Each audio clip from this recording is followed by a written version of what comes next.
Christmas தாத்தா அல்லது Santa Claus Christmas நாளில் குழந்தைகளுக்கு அன்பளிப்புகள் கொண்டு வருபவர் என்று மேற்குலக பண்பாட்டில் நம்பப்படுகிறார்.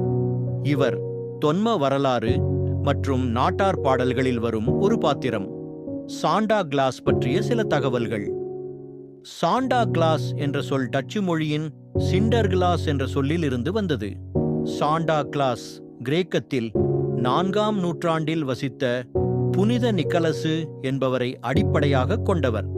சாண்டா கிளாஸ் வட துருவத்தில் வசிப்பதாகவும் குழந்தைகளிடமிருந்து அவர்களுக்கு பிடித்த பரிசுகளை கோரி கடிதங்களை பெறுவது என்றும் கூறப்படுகிறது.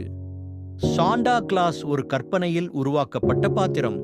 சிலர் சாண்டா கிளாஸ் செருமானிய கடவுள் ஓடினின் சாயலை கொண்டவர் என்றும் குறிப்பிடுகின்றனர். சுவிசேஷம் அறிவிக்க மாத்திரம் பயன்படுத்துவோம், விக்கிரகமாக்க வேண்டாமே.